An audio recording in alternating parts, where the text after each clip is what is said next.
This podcast is brought to you by GoMoto, the service lane kiosk that grows your business. Want to increase revenue, improve the customer experience, and maximize service efficiency? Visit GoMoto.com to learn more. GoMoto.com. Welcome to Daily Drive for Wednesday, November 1st, 2023. I'm Jamie Butters, Executive Editor of Automotive News in Las Vegas. And I'm Kellen Walker, also in Las Vegas. Today on the show, a look at how the Detroit Three have weathered the financial chaos of the UAW strike.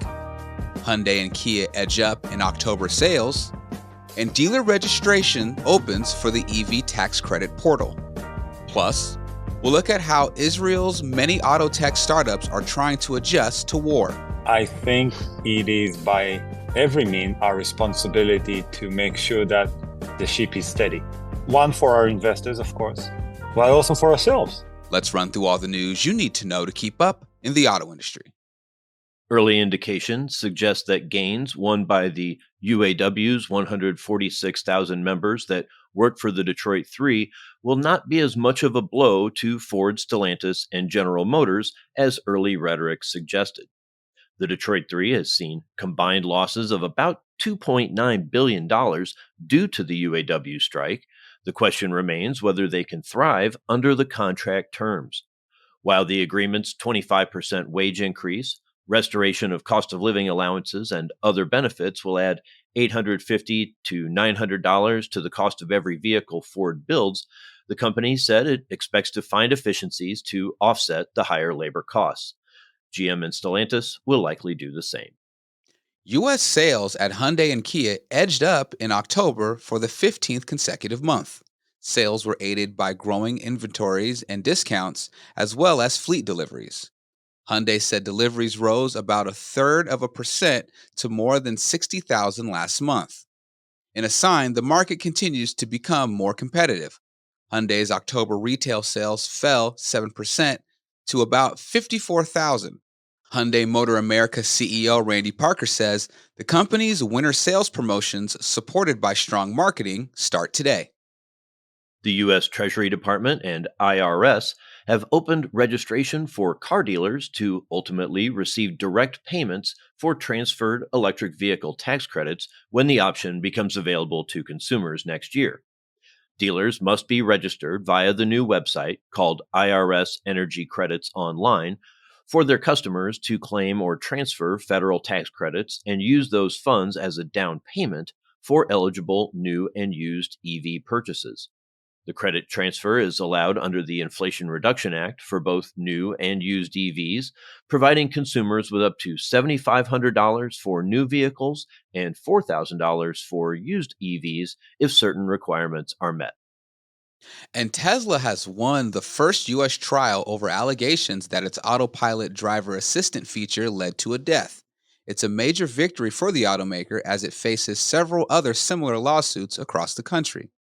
The case in a California state court was filed by two passengers in a 2019 crash who accused the company of knowing autopilot was defective when it sold the car. Tesla argued human error caused the crash. The 12-member jury Tuesday announced they found the vehicle did not have a manufacturing defect. The verdict came on the fourth day of deliberations, and the vote was 9-3. And those are today's headlines. Jamie, Tesla won its first trial over allegations of their autopilot feature that led to a death. Do you think Tesla winning this case is a big deal? It seems like it. I'm not a legal expert. I'm not a lawyer, but this seems like an important win for them given the number of cases they have coming up. But maybe, the way the case was framed, if it's a matter of, did the hardware not work as it was designed, is maybe a different question than what some of the other cases are really about. It's not that autopilot doesn't do what it says it does, or that full self-driving doesn't assist drivers in the way that it says it does. The bigger concern in some of the cases is that consumers hear those names and, despite the company's warnings, assume that it is a full self-driving system, that they don't have to pay attention, that the car will drive itself when it won't. And that's kind of the stickier issue. We'll see how that plays out in the other cases. Gotcha. Coming up, We'll hear how Israeli auto tech companies are dealing with the challenges and stress of war. That's next on Daily Drive.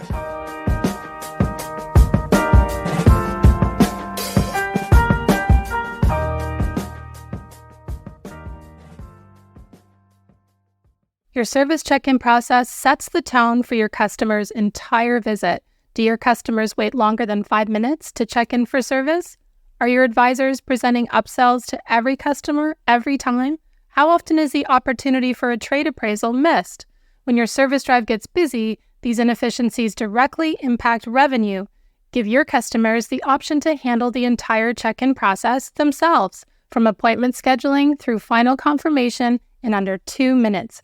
Customers have the experience they want while selling themselves, which means your advisors are freed up to focus on profit-producing activities. It's a win-win for CSI and your revenue. Introducing a smarter service lane, GoMoto is the self-service kiosk designed to grow your business. If you're ready to start increasing revenue, improving the customer experience, and maximizing service efficiency today, visit GoMoto.com. That's GOMOTO.com. The auto industry's shift to carbon neutrality is here and it's accelerating. But is it enough? This is a moral imperative, an economic imperative, a moment of peril, but also a moment of extraordinary possibilities. No more hesitancy, no more excuses, no more waiting for the others to move first. There is simply no more time for that. Driving to Zero is a new podcast series from Automotive News that looks at the auto industry's roadmap to carbon neutrality. We take a big picture look at the environmental, political, and social trends pushing the move toward a greener future. And we pull back the curtain on how these decisions are being made at the highest levels. I said, the headline that you need is GM believes in an all-electric future. And I think Dan Ammon and Mary Barra pretty much said the same thing, which is but we don't. Spoiler alert, they came around to that idea. Find out how and much more. I'm Jake Neer. Join me and Automotive News Executive Editor Jamie Butters on Driving to Zero, available now wherever you get your podcasts.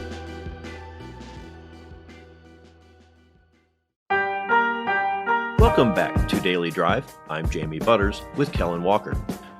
With Israel embroiled in its biggest war in 50 years, the country's burgeoning automotive technology community is dealing with thousands of employees called into military service while still managing business timelines and commitments. Automotive News reporters Molly Boygan and Mark Holmer have been reporting about this story for us, and they spoke with our own Jake Neer. Molly Boygan, Tech and Innovation reporter for Automotive News. Welcome back to Daily Drive. Thanks for having me, Jake. And Mark Holmer, covering dealers and retail technology for us at Automotive News. Mark, also great to have you back on Daily Drive as well. Yeah, thank you. So, Molly, as your team on the tech and innovation side has written in the pages of Automotive News since before the war started, Israel has, I'd say, sort of a surprisingly large automotive tech sector, especially tech startups. Talk a little bit about why that is and what that looks like. Yes, that's exactly right. So Israel has increasingly played a large role in the startup scene. It's sometimes called Startup Nation. Israeli startups contribute something like 18% to the total GDP of the country, which, comparing that to the US, American tech companies contribute about 10% of our GDP. So it's really a sort of outsized influence that Israeli startups have on the Israeli economy. And when you talk to Israelis about this, they attribute that to this sort of entrepreneurial spirit and resilience of the kind of Israeli culture. And, as that reputation has grown, it's sort of beget more investment and more growth in the startup scene. And a sizable chunk of that is automotive tech. So it's not clear exactly what share of the Israeli tech startup scene is comprised of automotive tech, but EcoMotion, which is a sort of professional association for automotive tech companies in Israel, has more than 600 companies in its membership. So it's at least that many companies, and it sort of looms large in the Israeli tech scene. And this is also sort of a critical time for those companies as well. Is that right? Yes. In Israel, as in other countries, there's a lot of investment and interest in electric vehicle tech and driver assist tech. And that's, partly due to incentives. That's partly due to just sort of general hype. And, this is a time when Israeli startups really need to prove themselves, continue to raise capital, and differentiate in an increasingly competitive market. You write that on the phone calls and video chats you've had with folks over in Israel, they sounded weary but determined. Mark, you spoke with Aharon Horowitz, the CEO of FullPath in Jerusalem, which has a customer data and experience platform. Let's listen to a clip from your conversation about how he's dealing on a personal level with the situation while also trying to keep his business running. For me, it's like living in a split screen. So I can be working on a customer deck and not a customer call. And yet there's another screen in my brain that's running, wondering what's happening with everyone in the South, wondering, are my kids, what are they up to? Are they with my wife so that if there's a siren, my daughter for basically 10 hours would not leave a chair. She just sat on a chair by the door because she was afraid, so afraid of the rocket, she was going to have to run out. And we couldn't convince her to get off the chair. So you run with a split screen in your head. So, Mark, talk a little bit more about what Horowitz had to say while you were speaking with him about the situation and how he's trying to adapt. Well, he was a very calm and determined person, like you have to be in times of crisis. This guy runs a company and he's got to keep things going, not just for his own sake, but for the sake of his employees.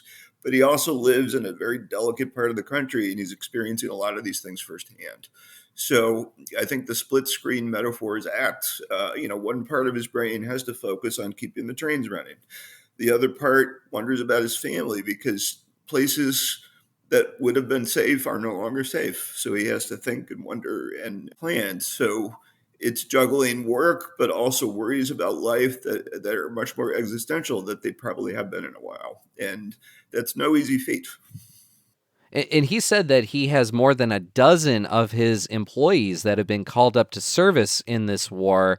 Also, spouses that are also being called up as well, which makes it even tougher, right? Because there's no school right now where they are. And it also means that they have these family obligations while their spouse is now in military service. So how is his company and other companies trying to deal with that right now? Well, what he's doing, I'm sure, is a variation of what many other companies in that space are faced with. And it's basically everybody pulling together in times of crisis. For FullPath's situation, they have a Slack channel where they had a list of emergency procedures and contacts and everything. That's already been there, though, because Israel gets attacked and has had other crises. I was there during COVID, and they just pulled that into action when the Hamas attacks happened. And so they're following those things closely. They're looking out for spouses and family. They're handling babysitting. They're filling in when they need to, and they're getting the job done. Molly, you spoke for your story with Daniel Burrell. He's the CEO of Automotive, which is an automaker in Israel. You talked about how he's trying to balance his own duties to his business while also, again, dealing with this emotional toll of all of it. I think it is by every mean our responsibility to make sure that the ship is steady. One, for our investors, of course, but also for ourselves. You have to go back to a certain routine. Mm-hmm. You can't stay at home, watch the telly all day long, see all the horrific stories and drown into that. I don't think that's wise. So, Molly, talk about the pressure that these companies are under, especially startups, to keep investors happy while trying to steer the ship. Yes, in talking to these companies, you do hear what Mark is articulating, which is this very emotional and stressful period that people are dealing with and, navigating loss and attending funerals and on the flip side of that, feeling a very strong sense of responsibility to basically keep the course and just, continue to live normally. They view this both as a sort of philosophical issue, in the face of a terror attack, and then also, as you said, a necessity for the continuing operations of the business. And largely the companies that we spoke to basically feel that, savvy investors knew in advance that Israel is in a region of geopolitical conflict. This macro environment already was not the easiest for startups. We're no longer in the SPAC boom of 2020 and 2021. And essentially, despite the turmoil and the personnel issues, it doesn't appear that things have changed all that much from an investment and fundraising perspective. Molly, do you have a sense at this point about the ripple effects of this? Here in the U.S., are companies that are based here expecting to have any sort of big challenges directly related to what's happening in Israel right now? It's largely too soon to tell, but the prevailing feeling that we got from the companies that we spoke to is that because of these long development timelines for automotive, the war would have to continue for a lot longer, and there would have to be a lot more personnel shortages in order for this to be felt by the average consumer. There are Israeli companies that partner with American auto manufacturers and manufacturers that are selling vehicles in the United States, but it's just too soon to say, this war would have to drag on for much, much longer for the consumer to get a sense of a delay or a lack of a promised feature or something like that. Largely, important timelines are still on track. So other than the personal challenges, just kind of the horror of the situation and the loss of their employees, of course, to military duty, what are some of the other significant business challenges that these companies are facing on a practical level because of the war? Daniel Burrell of RE did point out that on the public markets, there has been some volatility, especially in the days immediately following the war. Indexes tracking the stock price of Israeli companies did decline. It's not clear whether the declining stock price in the days following the war was a sort of political statement or whether it was just a reflection of the uncertainty from retail investors. And Mark, you spoke with maybe, I guess, just the handful of auto retail tech companies that are in Israel right now. How are they adapting at this point, and what are the other challenges that they're facing? Well, it's more a question of keeping things going, because this is not going to be a sprint. It's a marathon. And one of the great things is I think a lot of the auto industry, and in particular for the ones I spoke to, the auto dealership customers have been very supportive, sending messages of encouragement, making postings of support, and that kind of thing.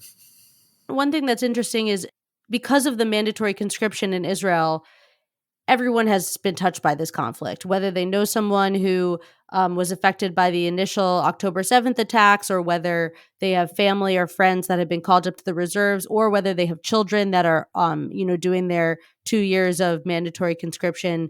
At this time, it's clear that for such a small country and for a country that has such a sizable population tied to startups, automotive tech is feeling this emotionally, if not logistically. And it's just going to be interesting to see how this plays out, depending on the length and the interruption of the war.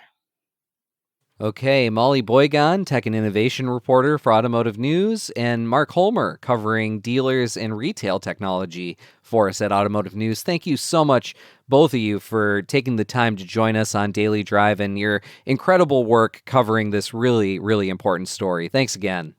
Thanks, Jake. Thank you. Appreciate it. That's Daily Drive for today. I'm Jamie Butters. And I'm Kellen Walker. Thanks to Automotive News journalists David Phillips and Audrey LaForest for their reporting for today's podcast.